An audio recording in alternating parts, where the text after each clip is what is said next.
이틀 일정으로 열린 EU 정상회의에서 스페인 구제금융 논의를 진전시키지 못했습니다. 스페인 총리는 구제금융 신청에 대한 압력을 받지 않고 있다고 말해 불확실성을 키웠습니다. 다만 EU 정상들은 유럽 중앙은행에 은행 감독권을 부여하기로 하는 데는 합의를 봤습니다.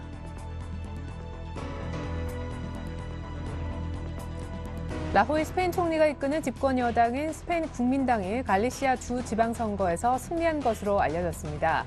갈리시아 주 의회 선거 개표가 80%가량 이루어진 가운데 국민당의 알베르토 누네즈 페이후 갈리시아 지방 총리의 재선이 확실시되고 있습니다. 라호이 총리가 국민당에 텃밭인 이번 갈리시아 지역 선거에서 승리함으로써 스페인 정부는 전면 구제 금융을 신청할 가능성이 커졌습니다. 세계 최대 패스트푸드 체인 맥도날드의 3분기 순이익이 14억 6천만 달러, 주당 1.43달러로 전년 동기 15억 1천만 달러, 주당 1.45달러에 비해 감소했고 시장 전망치에도 못 미쳤습니다. 한편 제너럴 일렉트릭도 3분기 순이익이 34억 9천만 달러, 주당 33센트로 전년 동기보다 8%가량 증가했지만 매출액이 363억 5천만 달러를 기록해 예상치 역시 못 미쳤습니다. LG화학이 미국 미시간주 홀랜드 전기차 배터리 공장이 가동을 중단했다는 현지 언론의 보도에 대해 가동한 적이 없어 가동 중단이란 표현은 맞지 않다고 해명했습니다. 이어 전기차 시장 상황으로 가동을 연기한 것이라고 설명했습니다. 미국 대선의 최대 쟁점인 일자리 창출 공방 과정에서 난데없이 유탄을 맞은 LG화학은 행여나 사태가 확대되지 않을까 바짝 긴장하고 있습니다. 안녕하십니까. 오늘장 내일장의 최리나입니다. 새로운 한 주가 시작이 됐는데요. 기온도 뚝 떨어졌고 투자 심리도 꽁꽁 얼어붙은 것 같습니다. 주말 뉴욕 증시 마감 상황을 한 번이라도 보셨다면 아마 오늘 분위기가 좋지 않을 거야 미리 짐작은 가능하셨을 것 같아요. 다우가 200포인트나 빠졌었고 나스닥은 2%대 급락을 했었습니다. 주요 기업들의 3분기 실적도 좋지 않은 데다가 EU 정상회의를 통해서 스페인 문제가 해결이 안 났기 때문이죠.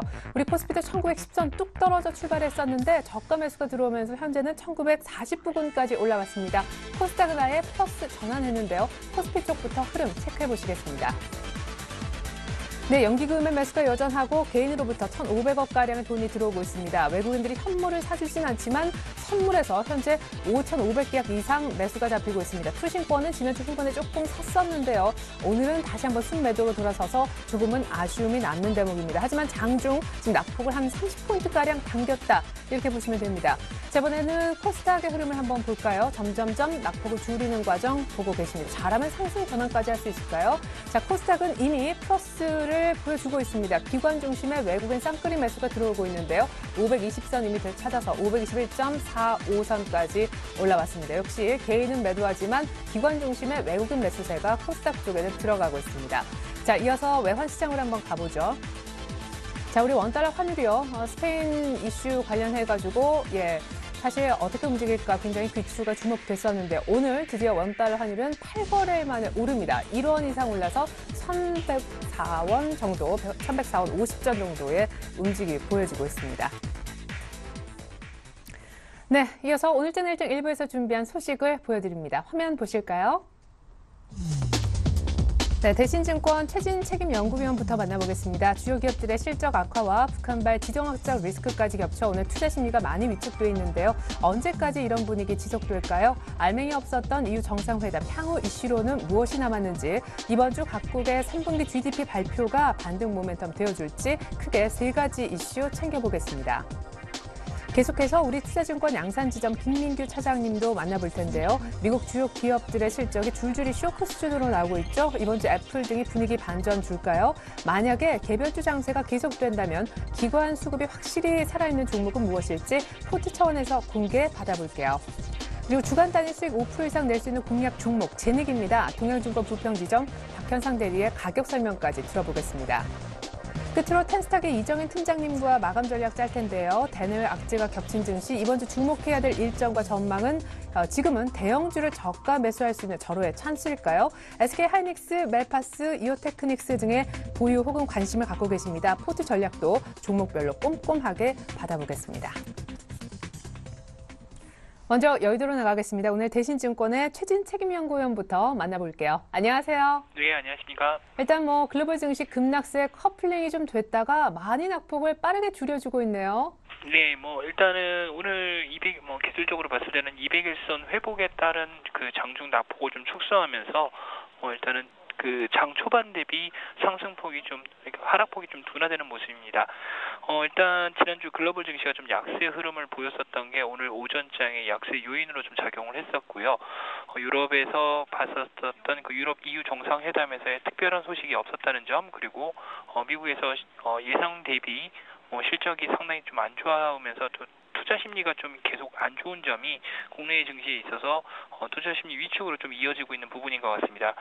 국내 지수와 관련돼서는 상대적으로 개인들의 매수세가 좀 더 들어오면서 금일 낙폭이 좀 축소되는 모습을 보여주고는 있기는 하지만은 외국인과 기관의 매도세가 좀 지속되면서 수급 부분에 있어서는 역시 불균형 부분이 계속 지속되고 있고 뚜렷한 주가의 상승 모멘텀을 여전히 찾지 못하고 있다는 점을 봤을 때 투자 심리와 관련해서 좀 더 위축 상황은 지속되고 있는 것이 아닌가 이렇게 볼 수 있을 것 같습니다. 네, 오늘 하락 이유 중에 하나, 아까 잠깐 얘기하셨지만 EU 정상회의를 통해서도 스페인 문제가 해결을 못 봤다라는 점이 될 텐데 지금 최근에 들어온 이제 업데이트된 뉴스 보니까 지방선거에서 일단 스페인 여당이 승리를 했다고 하더라고요. 이렇게 되면 구제금융 신청은 조금 더 예상보다 빨리 나올 수 있는 것인지 남은 이슈들은 어떤 것들이 있습니까? 유로존 관련해서요. 예, 일단 지난 EU 정상회담의 결과에 관련돼서 간단히 요약을 해보면은요.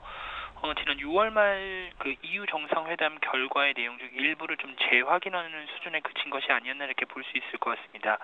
앞서 지난 6월 말 정상회담에서 나왔었던 것들에 관련돼서 그 유로존 은행 감독에 대한 전체적인 그 계획과 가이드를 제시했었다면 이번 정상회담에서는 그 유로존 은행 감독과 관련해서 연말까지 법 제도를 완비하고 내년부터 일부 은행별로 단계적 시행을 약속하기로 했습니다. 하지만 그 시행과 관련돼서 출발 시기만 언급되었을 뿐 언제까지 완료하겠다는 구체적인 데드라인이 빠져 있기 때문에 내년 초반에도 은행 감독 기구가 확실히 출발할 수 있을 것인가, 이러한 부분에 대한 그 불확실성은 여전하다고 볼 수 있을 것 같고요.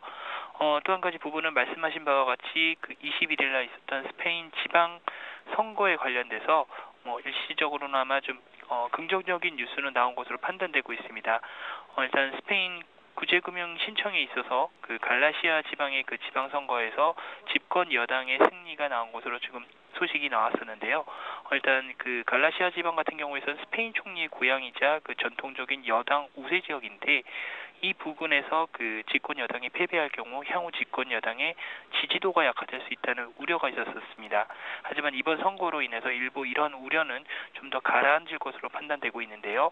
하지만 이와 관련해서 지방선거를 집권 여당이 일부 승리했다고 하더라도 구제금융에 관련된 신청성은 좀 여전히 남아있지 않은가 이렇게 볼 수 있을 것 같은데요.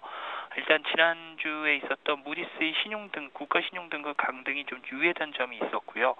물론 무디스 같은 경우에서는 앞서 스페인이 구제금융을 신청할 것이라는 것을 선 기대감을 좀 작용을 했었지만은 다음 달 관련해서도 11월 달에도 스페인 지방선거가 여전히 남아있고 스페인 정부가 구제금융에 가기 전까지는 국채금리의 급등이 있지 않는 이상 선제적으로 나설 가능성도 많지는 않기 때문에 이러한 구제금융 신청 불확실성은 여전히 좀 더 두고 지켜보셔야 될 것으로 판단하고 있습니다. 네, 단일 은행 감독기구 설치 이 부분만은 호재다라고 했는데 그 부분도 조금 미진한 감이 없지 않아 있군요. 그리고 스페인 관련해서도 아직까지 확실히 정해진 것이 없고 사실 지난주 뉴욕 증시를 크게 눌렀던 것 구글, 인텔 또 마이크로소프트까지 주요 IT 기업들의 실적이 안 좋았다라는 부분이 될 텐데 이번 주 애플의 실적 발표가 예정이 되어 있습니다만 만만치 않게 중요한 부분이 바로 지표라고요. 예, 일단 지난주에 이어서 이번 주도 이제 어닝 시즌이 가장 큰 화두가 될 것으로 보여지고 있습니다. 하지만 그 10월 관련돼서 이제 펀더멘털에 대해서 관심이 좀 이동되고 있는 상황인데요. 실적과 분명 또한 3분기 각국의 경기 지표에 대한 관심도 좀 여전할 것으로 판단되고 있습니다. 지난주 같은 경우도 일단 중국의 3분기 GDP 증가율 발표에 더불어서 이번 주 후반에는 국내와 미국의 3분기 GDP 속보치가 발표될 예정인데요. 일단 경기와 관련된 흐름들을 좀 짚어보면은 10월 초반에 경기에 대해서는 좀 불안감을 나타내기도 했었지만은 지난주에는 예상치에 부합하는 중국의 3분기 GDP 속보치에 따라서 일단은 3분기에 글로벌 경기가 바닥권을 나타내지 않을까 이런 일부 기대감도 좀 나타나고 있는 것으로 볼 수 있을 것 같습니다. 하지만은 이번 주에 나타날 경기 지표가 바닥권을 확인한다고 치더라도요. 여전히 4분기 회복에 관련돼서는 여전히 불확실성 요인이 좀 많이 있다고 볼 수 있겠습니다. 첫 번째로서는 그 급격한 4분기 회복이 여전히 전망되고 있지 못하다는 점에 따라서 올 연말부터 내년 연초까지는 전 경기 회복이 나타나더라도 U자형의 완만한 회복 과정이 좀 지속될 수 있다는 점, 그리고 두 번째로 봤을 때는 4분기에 관련돼서는 미국의 재정 절벽 이슈, 그리고 유로존에서는 스페인 정치적 변수 등이 작용할 수 있다는 점에서 정치적 불확실성이 여전하다는 점은 4분기 경기에 대해서 뚜렷한 기대감을 이끌지 못하고 있는 상황으로 보여주고 있습니다. 그래서 경기와 관련된 이슈는 역시나 그 10월 이후에 발표될 수 있는 4분기 실적 경기 지표들을 좀 확인하는 과정이 좀 더 있어야 될 것으로 보여지고 있습니다. 네, 경기에 대한 확신을 아직 갖기가 조금 어려운 그런 상황인데 앞서 오늘 좀 낙폭을 빠르게 줄이고 있긴 해도 수급이 여전히 좋지 못하다. 그리고 딱히 상승 모멘텀도 없다라는 분석을 해주셨었잖아요. 투자 심리가 앞으로 조금 더 안 좋을 수 있다면 이렇게 오늘 또 빠르게 상승 전환한 역시 코스닥 중소형주에서 수익을 찾는 게 빠른 해답일까요? 마감 전략 부탁드릴게요. 예, 말씀하신 바와 같이 지금 코스닥 업종이 오늘 금일에 있어서도 일단 상대적으로 좀 선방하고 있는 상황인데요. 네. 이런 상황을 올해 글로벌 증시에 봤을 때는 좀 더 순환매 흐름 차원에서 좀 지켜볼 수 있을 것 같습니다. 올해 같은 경우에는 일단은 증시의 상승 모멘텀이 상당히 부족한 가운데 업종별 차별화 및 그 시가총액별 차별화가 상당히 진행된 것으로 볼 수 있고요. 현재 선진 시장을 살펴보면 8월 이후에 중소형주의 상대적 강세 현상이 나타났었고, 신흥 시장 내에서 보면은 방어 업종하고 중소형주의 상대적 강세 현상이 좀 두드러지는 모습이었습니다. 이런 종목군 및 업종군의 흐름을 봤을 때는 역시 국내 시장에서도 이를 대입할 수 있을 것으로 보고 있기 때문에 방어주 및 중소형주의 강세 현상은 여전히 좀 진행 중으로 보고 있고요. 다만 3분기 실적 시즌을 맞이해서도 그 중소형주에 관련돼서 실적을 좀 밑받침할 수 있는 종목군으로 옥석 가리기는 상당히 꼭 필요할 것으로 판단되고 있습니다. 자, 그러면 조금 더 얘기를 좁혀주시죠. 방어주, 중소형주 가운데 실적이 좀 되는 쪽은 어떤 쪽입니까? 예, 일단 기본적으로 방어주 봤을 때는 최근에 봤을 때는 그 배당과 관련돼서 배당 수익률이 상대적으로 좋았던 배당 관련주에 대한 경기 방어주를 보시면 좋을 것 같고요. 네. 그다음에 실적과 관련돼서 중소형주들은 대부분 핸드셋 업체 및 그 IT 하드웨어 업체들이 상대적으로 실적 가시성이 높을 것으로 전망이 되고 있습니다. 배당주 혹은 스마트기기 관련된 부품주, 이쪽이 방어주이자 중소형주 가운데 실적을 든든하게 뒤로 갖고 있는 그런 섹터들이다라는 얘기셨습니다.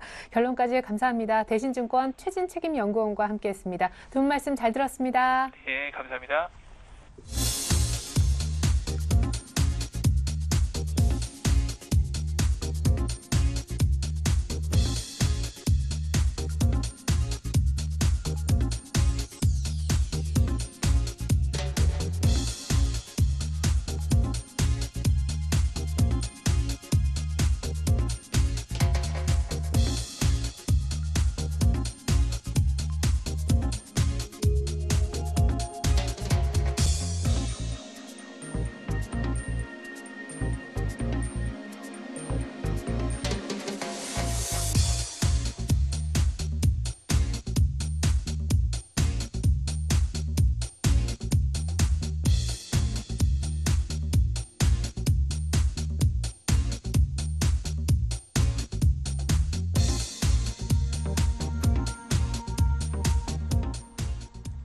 네, 오늘은 이 가운데 개별 종목 장세는 계속될 수밖에 없다. 우리 투자증권 양산지점 김민규 차장님 만나보도록 할게요.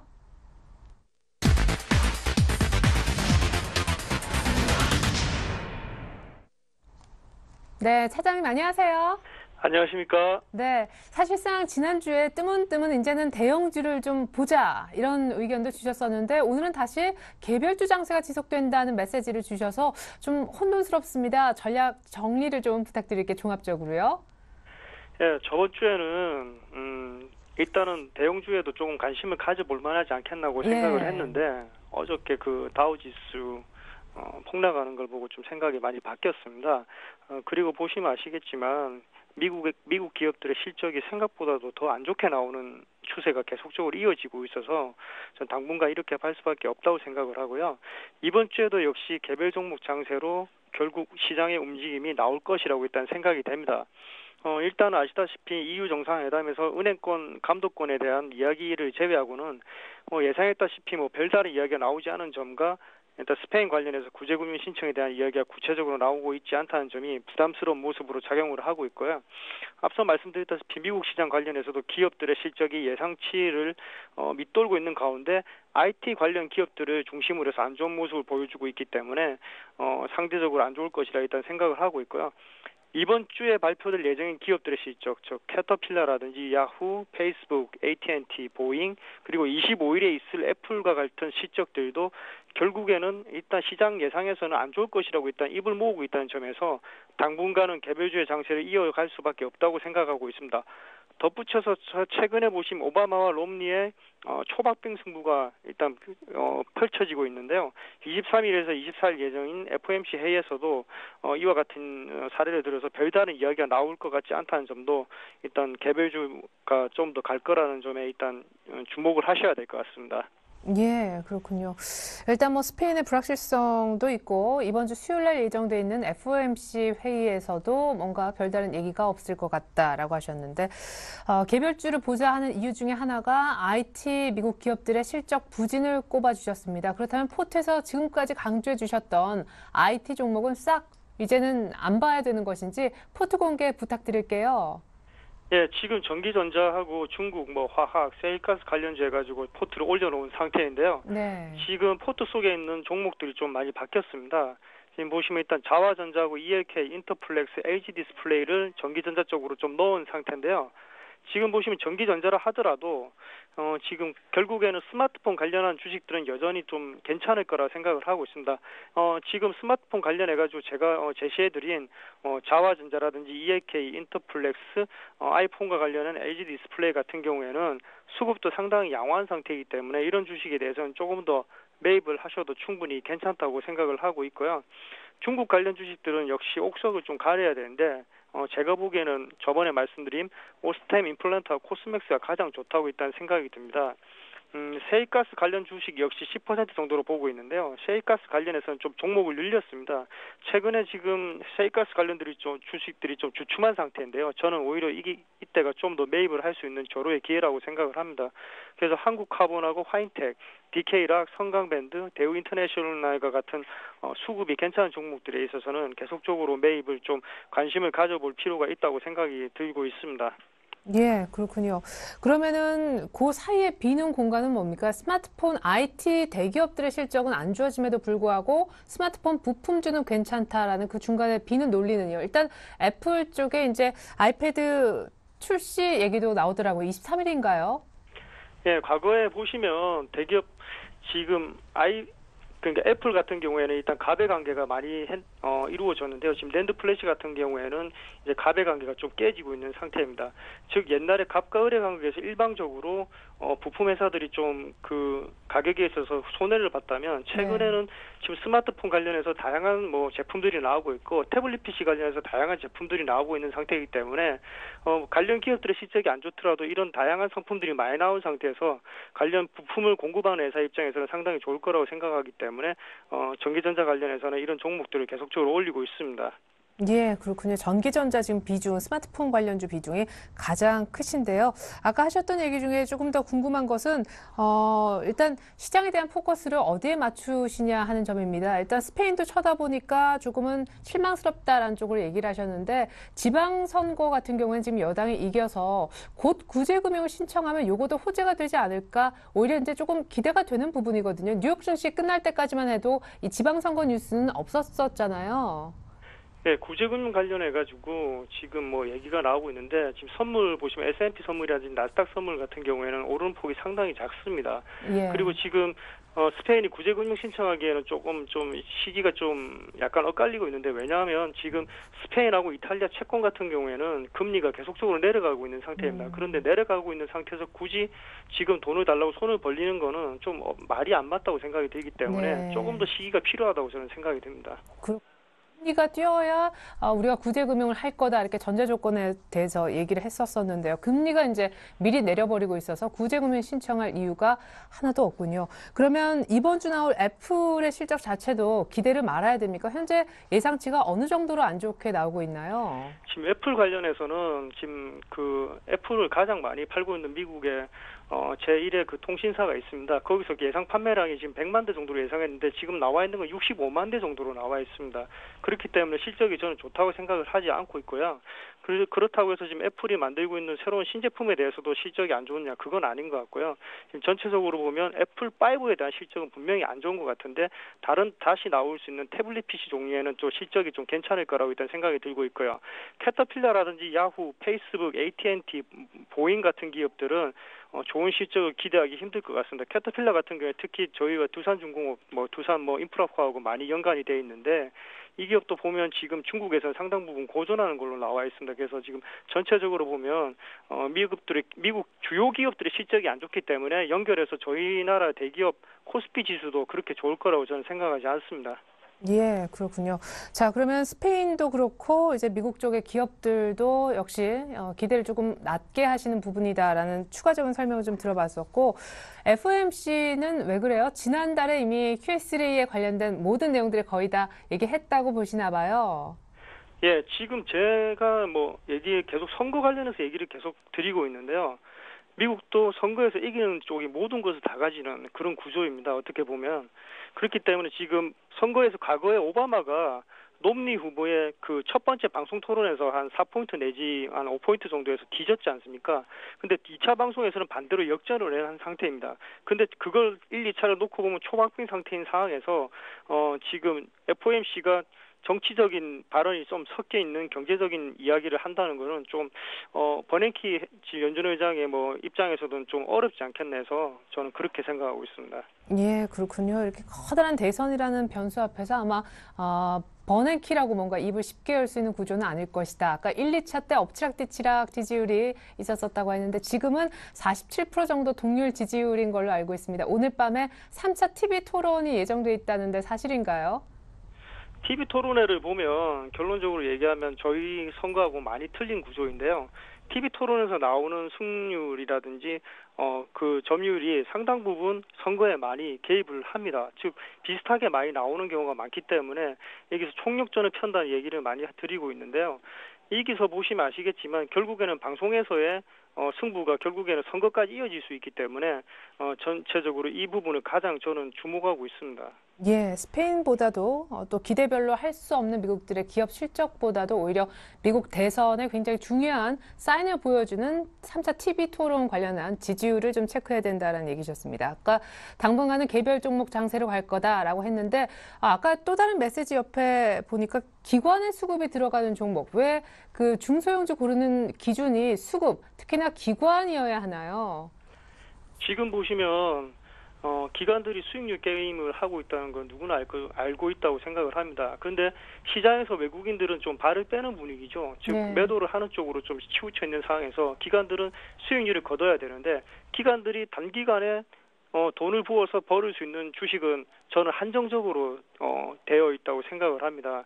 그래서 시장에 보시면 전체적으로 주가 싼 방향에서 거래량이 많지 않은 주식들 중에서 기관에 수급이 붙어 있는 종목들은 반드시 좀 체크를 하실 필요가 있다고 생각을 합니다.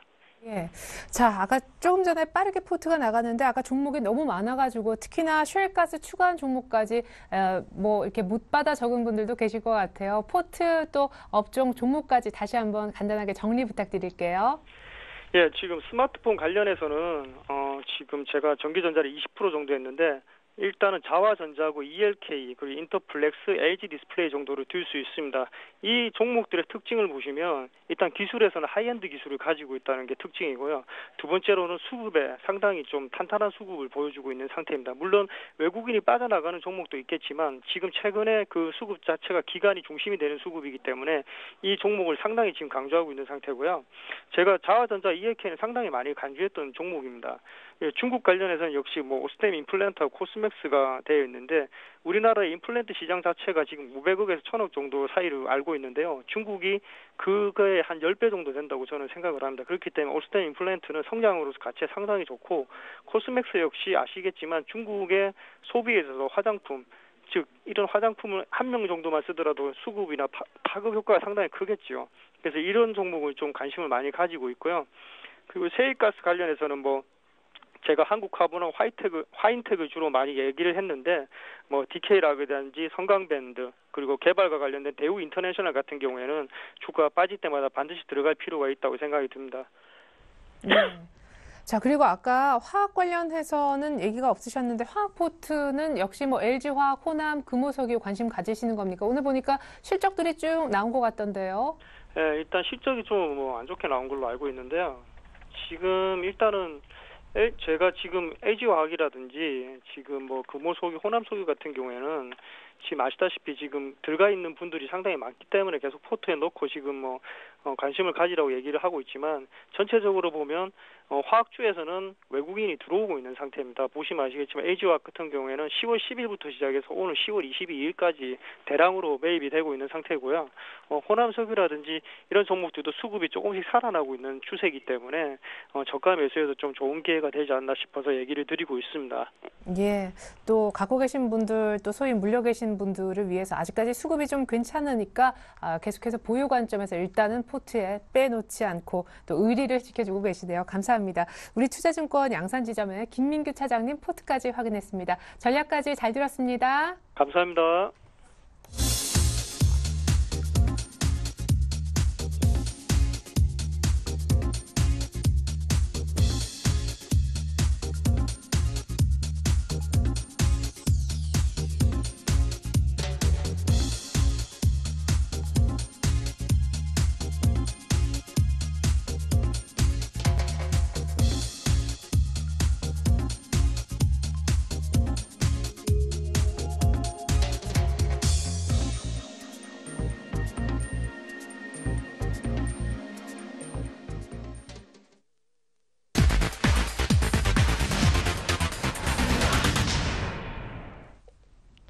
안녕하세요. 주간 5% 공략주 김보람입니다. 일주일 동안 5% 정도 수익을 낼 수 있는 추천 종목을 찾아볼 텐데요. 먼저 지난주 종목들의 수익률부터 확인하겠습니다.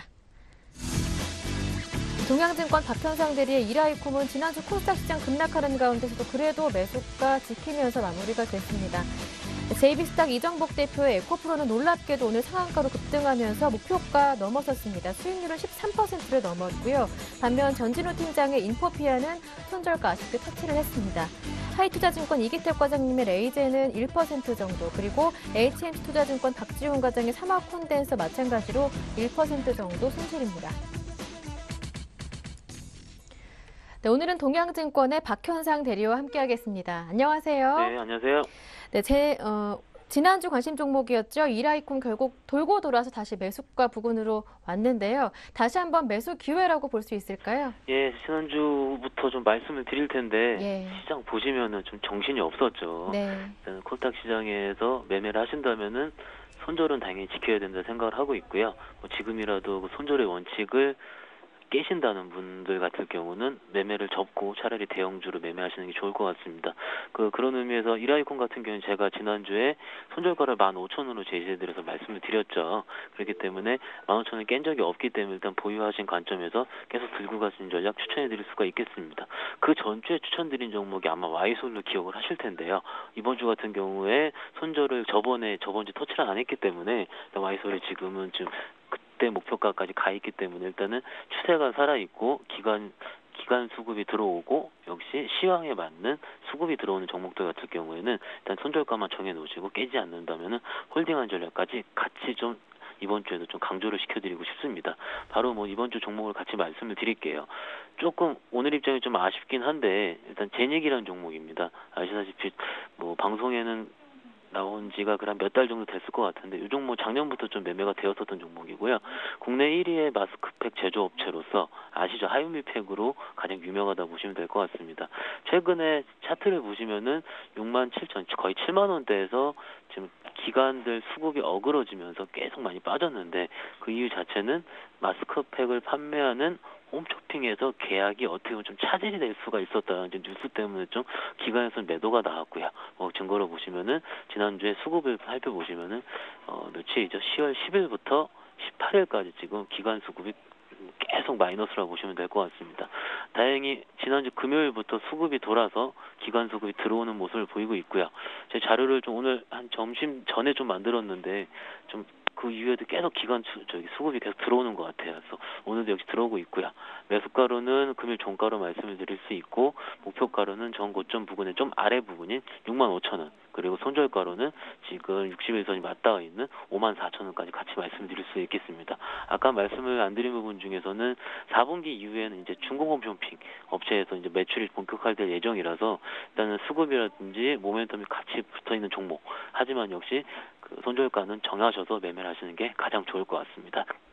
네, 오늘의 관심 종목인 제닉, 이렇게 중저가 화장품주는 올해 급등했던 게 사실인데 10월 이후부터는 조금 주춤한 모습입니다. 그렇다면 이제 조정이 마무리됐다고 확신하시는 이유는 좀 전에 말씀해 주셨던 기관의 수급 때문인가요? 예, 뭐 그렇다고 말씀드릴 수가 있겠는데 일단 수급을 보시면은 일단은 최근에 아까 방금 전 패널분께서 말씀하셨던 것처럼 요즘 돈이 시중에 많이 도는데 기관에서는 돈을 살 때, 즉 매수를 할 때 좀 개인들 매도세를 좀 잡아먹으면서 하는 경향이 있습니다. 그러니까 시장에서의 반응은 대형주는 답이 아니기 때문에 중소형주로 가겠다. 그러면 저희 증권사 직원, 패널들도 수급을 가장 많이 살펴보고 있는데 첫 번째 날로 들어왔다라는 것 자체가 어떻게 보면 의미 있는 좀 시그널이 될 수가 있거든요. 하루 샀다가 바로 팔지는 않을 테니까는 수급이 연장되는 전당에서 봐야 되고요. 지금 아나운서 분께서 말씀하신 것처럼 조정이 1달러 됐다라고 확언을 드릴 수는 없겠지만은 그건 역시 1달러이 되고 시장이 좀 더 갈수록 혹은 종목이 뻗어넘어갈수록 기관 수급이 지속되니까는 이것만 역시 확인을 하시면서 매매를 붙이시는 게 좋을 것 같습니다. 중저가 화장품주 중에 잘 달리고 오늘장 잘 달리고 있는 종목들이 굉장히 많은데요. 에이블 CNC나 한국콜마 제치고 제닉을 꼽아주신 이유는 물론 실적도 마찬가지겠지만 또 많이 덜 오른 이유도 있을까요? 일단은 뭐 종목을 산정하는 데 있어서 어떤 종목이 좀 더 좋을 것이냐 말거냐 판단은 추천드리는 사유에 따라서 굉장히 많이 틀릴 수가 있을 것 같습니다. 일단은 AVCNC도 일단 기본적인 펀더멘털 자체는 뭐 어떻게 보면 4만 원대에서 지금 10만 원대가 올라갔다가 8만 5천 원까지 조정을 받았다. 그러면 조정의 폭은 15% 정도밖에 되질 않거든요. 그렇기 때문에 제닉 같은 경우는 조정의 폭이 좀 더 넓고요. 그렇기 때문에 일단은 좀 더 우리는 일주일 만에 수익을 낼 수 있는 코모노기 때문에 좀 더 강하게 비트할 수 있는 종목을 찾으려고 제닉을 좀 꼽았습니다. 네, 말씀 잘 들었습니다. 고맙습니다. 네, 감사합니다. 네, 지금까지 주간 5% 공략주 김보람이었습니다.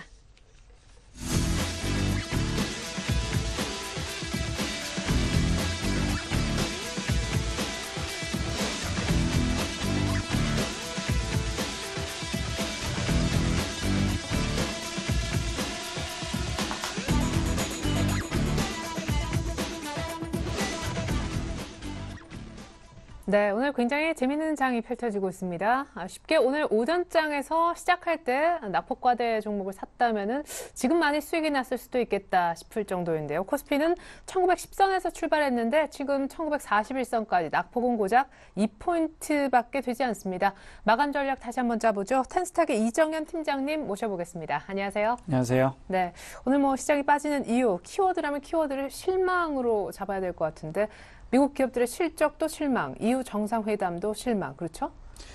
네, 맞습니다. 현재 대내외적으로 별로 이렇게 증시에 탄력을 받을 만한 모멘텀이 없습니다. 일단 먼저 이번 주에 이슈부터 먼저 말씀드리고 차차 설명드리겠습니다. 일단 23일이죠. 23일부터 이제 24일까지 FOMC 회의가 예정이 돼 있고, 일단 24일에는 미국 쪽에서 주택 관련 지수가 발표가 됩니다. 신규 주택 판매 지수와 함께 뭐 MBA 주택 대출 신청 지수, 그리고 FHFA 주택 가격 지수가 발표가 됩니다. 그리고 25일로 넘어가면 이제 미국 쪽에 내구재 주문이 발표가 되고 또 잠정 주택 판매 지수 또한 발표가 됩니다. 마지막으로 이제 26일이 되면 미국 쪽에서 소비자 심리 지수가 발표가 되고, 그리고 3분기 이제 GDP가 발표가 됩니다. 그리고 이제 한국 쪽에서는 이제 10월 소비자 동향 조사가 발표가 되고, 또 3, 4분기 또 실질 국내 총생산이 발표가 됩니다. 일단 현재 실적 시즌 맞이해서 일단 미국 기업들이 이제 실적이 이제 하나 둘씩 나오는 가운데, 일단 미국 내에서 이제 대형주를 포함해서 이제 기술주들이 많이 악화된 실적이 지금 보이고 있습니다. 지금 장 하락을 이끌고 있는 모습인데, 특히 이제 구글 등으로 봤을 때 이제 뭐 기술주들 어닝 쇼크가 지금 계속되고 있는 상황입니다. 일단 이런 상황에서 이제 외국인 투자자들이 이제 국내 IT 업종으로의 투심이 많이 악화되어 가고 있는 상황이고요. 아마 이것이 아마도 가장 큰 이유가 아닐까 싶습니다. 그렇지만 그래도 4분기 말에 그리고 미국 소비 지표 상승에 대비해서 이제 IT 주에도 그런 관심을 계속 가질 필요가 그래도 있다고 보고 있고요. 그리고 아까도 말씀드렸듯이 또 유럽 정상회담이었죠. 유럽 정상회담에서 지금 장 하락과 관련된 또 하나의 큰 이슈로 이제 지금 실망을 굉장히 안겨줬는데, 지금 지난주에 이제 지금 유럽 정상회담이 열렸지만 이제 그래도 유로존 위기 해결 해법을 위한 이제 구체적인 합의 결과를 내놓지 못한 상태이고요. 그리고 이제 스페인 또한 이제 구제금융 신청을 지금 미루고 있는 상황이기 때문에 이제 이 모두가 지금 합쳐져서 이제 글로벌 리스크, 정책적 리스크에 대한 이제 불확실성을 만들어냈고요. 이제 이 모든 것이 지금 현재 국내 증시에도 강한 영향을 주는 것으로 보고 있습니다. 아무래도 이제 이번 24일에 혹시라도 이제 스페인이 구제 금융을 신청할지 한번 주목하셔서 한번 증시 방향을 가늠해 보는 것도 좋을 것으로 보고 있습니다. 예. 아니, 그러면은 오늘은 좀 글로벌 증시 하락에 따른 쇼크가 좀 오전장에 있었다고 보고, 일단 사실은 지금 2포인트, 3포인트 빠진 건 지난주하고 비슷한 지수대잖아요. 이번 한 주 뭔가 시장을 위쪽으로 올릴 만한 모멘텀은 없는지, 아까 쭉 얘기하셨던 일정 중에나 혹은 미국 기업들의 실적 중에서. 예, 일단은 먼저 이번 주 목요일 애플의 실적 발표가 예상이 되어 있고요. 또 이거 이외에도 FOMC 회의에서 뭔가가 나올 수도 있는 상황이기도 하고, 또 일단 주택 관련 지표들을 통해서 볼 수도 있겠지만, 일단은 하나하나씩 좀 말씀을 드리면, 일단 23일 이제 FOMC 회의에서는 그래도 버냉키 의장의 이제 양적 완화에 대한 의지에 대한 표명 이외에는 일단은 미국의 대선이 이제 코앞이기 때문에 별다른 그래도 특별한 조치는 없을 것으로 보고 있습니다. 그리고 이제 24일에는 이제 주택 관련 지표들이 이제 나오는데요. 이제 이를 봤을 때 일단은 제 생각으로는 일단 미국 쪽에서는 일단 주택 지표가 그래도 주택 지수가 점점 나아지는 모습 보여주고 있기 때문에 그래도 이번에도 실망시키지 않을 것으로 보고 있습니다. 일단 이것을 봤을 때 그래도 주택시장 회복세가 계속 되는지 이번 주를 통해서 가늠해 볼 수 있을 것 같고요. 일단 애플 실적이 현재 뉴욕 증시에 지금 거의 대장주인데요. 일단 아무래도 이번 분기에는 이렇게 실적이 그닥 좋은 모습을 보일 것 같지는 않습니다. 이번 실적이 좋은 모습을 보인다고 하더라도 그 이익 성장률 면에서는 그래도 전분기 대비 조금 성장률 면에서는 좀 낮은 모습 보여줄 거라고 보고 있고요. 이런 점을 봤을 때 일단 강한 상승 모멘텀 없다고 볼 수 있겠습니다. 예, 알겠습니다. FOMC 회의도 애플의 실적도 역시 모멘텀이 안 될 거고, 그나마 이제 쭉 좋게 나왔었던 주택 지표 정도가 계속 괜찮지 않을까, 이 정도만 기대를 하게 하셨는데, 그러면 전략이 궁금해요. 전 사실 오늘 이렇게 1910선에서 40선 이렇게 쭉 올라올 때 지금도 낙폭이 거의 없잖아요. 이제 낙폭과대 대형주가 간다, 내지는 대형주 얘기가 조금이라도 있을 줄 알았거든요. 근데 코스닥이 먼저 틀어서 그런지 몰라도 다들 그래도 앞으로 당분간은 개별주 장세가 계속된다고 하더라고요. 의견이 같으세요? 그럼 대형주는 언제쯤 갑니까?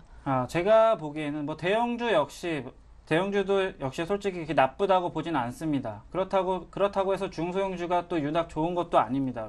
제가 이렇게 생각하는 이유는 현재 지금 국내 증시를 보시면 아시겠지만 지금 지표로서도 지금 많이 올라와 있는 상태고 일단은 먼저 대형주, 중소형주를 가리기보다는 그래도 저는 제 개인적인 뭐 의견으로는 지금 연기금이 매수하고 있는 종목을 봐야 된다고 생각합니다. 연기금에 주목하자. 예, 맞습니다. 예. 뭐 대형주를 포함해서도 지금 중소형주까지 지금 연기금이 매수하는 종목들이 있습니다. 그 종목들을 찾아보시고 해당 종목군에 대해서 이제 들어가시는 게 나을 거라고 보고 있는데 뭐 현재 지금 원화 강세 흐름 뭐 해서 뭐 지금 현재 뭐 내수주, 뭐 외화 부채주, 뭐 금융주, 뭐 또 소비자 트렌드 변화가 있다고 해서 뭐 제약주, 홈쇼핑 또 엔터테인먼트 등의 이제 업종에 이제 관심을 둬야 된다는 레포트들이 많은데요.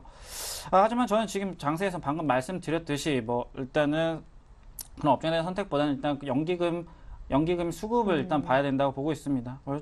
현재 이제 연기금이 지금 19일 기준으로 해서 지금 현재까지 한 달간 한 7,944억 원 정도를 주식을 순매수한 상태고요. IT와 업종으로 보면 이제 IT와 자동차 그리고 화학 등을 중심으로 지금 실적 전망이 탄탄한 시가총액 상위 종목군 위주로 지금 매집을 한 상태입니다. 게다가 이제 내수주에도 물론 조금 비중을 늘리는 모습이었는데요. 뭐 예를 들어서 이제 농심과 함께 지금 현대백화점도 지금 연기금이 지금 비중을 좀 높이고 있는 중입니다. 그리고 일단 연기금 자체가 이제 연말로 갈수록 이제 매매가 이제 활성화가 되기 때문에 일단 매매 추이에 관심을 기울일 필요가 있는 상태이기도 해서 지금 말씀을 드리는 겁니다. 예, 그러면 연기금이 지금 10월 달 들어서 산 종목을 봐도 삼성전자, LG전자, 뭐 SK하이닉스 요 정도는 다 들어가거든요. 이제 현대차, 뭐 NHN 이런 것도 한 달 전 폭을 봐도 이제 베스트 5 안에는 다 들어가는 종목인데 요런 종목들은 지금 좀 들어가도 다들 된다라는 의미이신지 SK하이닉스는 잠시 후에 보겠지만 이미 포트에 갖고 계신 종목이잖아요. 예, 지금 연기금이 매수 중인 종목에 대해서는 뭐 지금처럼 오늘처럼 이렇게 조정 장세가 나올 때마다 그래 조금씩 비중을 늘려가는 것이 전 낫다고 보고 있습니다. 뭐 지금 대형주 장세가 아니라고 말씀하시는 분들 많지만 그래도 이렇게 조정 받을 때마다 그래도 조금씩 매집을 들어가시는 것도 나쁘지 않을 거라고 보고 있고요. 네. 지금 현재 하이닉스도 현재 지금 한 달간 824억 원 정도 매수하고 있는 것으로 봤을 때 일단 더 홀딩하셔도 될 것 같습니다. 네, 적어도 그리고 갖고 계신 분들이 지금 던질 때는 더더구나 아닌 것 같습니다. 자, 그렇다면 오늘 갖고 오신 종목은 SK하이닉스는 보유하고 계시니까 삼성전자나 뭐 LG전자, 뭐 현대차 갖고 오셨을까? 오늘 신규 종목이 2종목이나 있다고 들었는데요. 예, 일단은 제가 이번에 들고 온 종목이 2종목인데요. 먼저 앞에서 말씀드렸듯이 뭐 실적에 관련된 것도 있고 그래도 연기금의 그 비중이 좀 높아지고 있는 그런 종목을 골라 나왔습니다. 일단 첫 번째 종목은 이제 이오테크닉스인데요. 일단 이오테크닉스 뭐 반도체 장비죠. 일단은 이제 이오테크닉스 먼저 언급을 해드리면 이제 2013년도 이제 3분기 실적 자체가 이제 매출이 600억 그리고 영업이익이 110억 그리고 순이익이 95억으로 전분기 대비 이제 매출은 한 45%가 상승한 상태고요. 아마 그리고 영업이익에서는 이제 22%가 상승한 상태고 그리고 순이익에서는 21%가 상승이 예상되고 있습니다. 현재 반도체 장비 업체들이 이제 전반적으로 부진한 업황을 맞이하고 있는데요. 일단 동종업 중에서는 이런 면을 봤을 때 그래도 가장 투자 매력도가 높다고 볼 수가 있습니다. 일단 잠시 화면 보시면요. 일단 전략 때 말씀드렸듯이 현재 6월부터 이제 이오테크닉스 6월부터 지금 10월 현재까지 꾸준히 연기금이 매수를 하고 있는 모습입니다. 수량적으로 봤을 때 지금 현재 30만 주 이상이 지금 물량이 쌓여 있고요. 일단 그런 상황에서 지금 연기금의 평균 단가가 일단 33,000원 정도 지금 차트로 봤을 때는 33,000원 한 121선 되겠군요. 121선 부근은 지금 연기금 평단으로 봤을 때 지금 제가 1차 목표가를 33,000원으로 잡았는데요. 이 33,000원 정도 잡고 그래도 지켜봤다가 다음에 이제 전 고점이 36,000원 선까지도 보셔도 될 것 같습니다. 네. 예, 그리고 이제 바로 이제 다음 종목으로 넘어가면요. 다음 종목은 인터플렉스인데요. 요거 아까 김민규 차장님도 인터플렉스 보자고 얘기를 하셨었는데 오늘 많이 오르네요. 네, 오늘 그래도 그 전 거래일 또 탄력 받아서 오늘도 좀 좋은 모습인데 21선 뚫고 가는 모습입니다. 예. 일단 이제 이 인터플렉스 자체도 이제 3분기 매출액은 이제 1,771억을 사상 최다를 기록했었습니다. 뭐 이제 영업이익은 이제 전분기 대비 96억 원으로 이제 마이너스 18%에 좀 그쳐서 부진한 상태인데요. 하지만 지금 상여금, 뭐 이제 신모델 시공구 비용, 그리고 신규 사업 비용 등 이제 대규모의 일회성 비용이 많이 나왔었기 때문에 이것만 없었다면 이제 180억 원 정도, 거의 한 2배 정도의 영업이익 달성이 가능했을 것으로 보고 있습니다. 이와 함께 지금 삼성전자와 함께 이제 애플의 이제 신규 단말기 출시와 함께 지금 신규 공장의 가동에 따라서 이제 생산 능력 확대 효과가 이제 예상되는 상태이고요. 아무래도 3분기 말부터 이제 갤럭시 노트 2, 그리고 물량이 좀 빠른 속도로 증가하고 있으면서 이제 아이폰 5와 함께 이제 아이패드 미니 부품이 좀 납품이 되는 만큼 이제 4분기 매출은 전분기 대비 50% 이상 상승할 것 같고, 그리고 전분기 영업이익은 전분기 대비 117% 대폭 호전될 것으로 보고 있습니다. 차트 잠깐 보고 넘어가시면 이제 지금 현재 추세적 하락을 막는 한 6만 원 선은 손절을 잡고, 그리고 전고점 부근을 이제 목표가를 잡고 이제 홀딩한다면 뭐 충분히 수익 보실 수 있을 거라고 보고 있고요. 네. 이상 제가 준비한 종목은 이제 마치겠습니다. 네, 오늘 종가 정도 매수 약간 윗골이 달려있는 상황인데 이오테크닉스, 인터플렉스 외에 기존 포트는요. SK 하이닉스가 있었습니다. 그러고 보니까 IT가 참 많아요. 멜파스도 마저 최근에 들어왔었죠. NHN이 또 연기금이 사는 종목으로서 기 포트에 편입이 돼 있었는데 NHN 며칠 전에 다음이랑 같이 밀리면서 손절가 터치하고 말았군요. 멜파스도 딱히 수익권은 아니고 하이닉스도 한 매수가 정도인데 NHN 전량 매도하시려고요? 예, NHN 뭐 말씀드리기 좀 죄송한 면도 있습니다. 뭐 일찍 말씀드렸어야 되는데 이미 지금 손절 라인을 일단 잡아드렸으면 일단 매도를 하셨을 거라고 판단을 하겠습니다. 지금 현재 좀 아무래도 NHN 역시 지금 연기금이 많이 매수가 들어오고 있지만 지금 현재 지금 외인 매도세가 좀 강한 면을 보여주고 있습니다. 그래서 지금 현재 손절가를 터치하고 내려와 있는 상황. 지금 현재 뭐 26만 원 가격대 위로 올라갈 가능성을 좀 보이고 있긴 하지만, 그래서 장기적인 투자로 접근하신다면 NHN은 무리 없을 것으로 보고 있고요. 지금 현재 포트에서는 제외하도록 하겠습니다. 그러니까 연기금이 사지만 손절가를 터치했기 때문에 원칙상 일단 빼겠다. 예, 그렇습니다. 예, 알겠습니다. SK 하이닉스 아까 뭐 간단하게 얘기 들어봤고 멜파스만 짧은 한마디. 예, 멜파스 지금 손절 라인 뭐 지금 거의 지금 손절 라인에서 좀 많이 가까워졌는데요. 지금 현재 그래도 제가 보기에는 그래도 지금 이 손절 라인을 벗어나지 않는 선에서는 그래도 조금씩이나마 그래도 상승을 보여줄 그런 모양이기 때문에 지금 현재로서는 이제 매도 의견을 내리기보다는 일단 종가상으로 뭐 손절 잡아드린 가격을 터치하고 내려온다면 그때는 추세적 하락이 가능한 상태이기 때문에 일단은 종가를 보고 그래도 홀딩 하실지 결정하신 게 나을 것 같습니다. 네, 일단 종가상 꼭 지켜져야 할 멜파스 가격은 22,500원인 것 같습니다. 이제 완성된 포트 끝으로 보여드립니다. 우리 텐스탁 이정현 팀장님의 완성본입니다. 이렇게 되면요. 자, NHN은 빠지고 SK하이닉스, 멜파스만 살아있는 상황 속에 신규로 이오테크닉스와 인터플렉스가 추가될 것 같군요. 자, 이오테크닉스 그리고 인터플렉스 둘 다 오늘 종가 정도 매수해보시면 어떨까 싶고요. 각각 목표가는 34,000원, 75,000원, 손절가는 인터플렉스는 6만 원 정도입니다. 멜파스도 오늘 종가상 22,500원을 깨지 않는 이상 보유 관점이고요. SK하이닉스는 다시 한번 제로 상태에서 수익을 기대해볼 만한 위치가 되었습니다.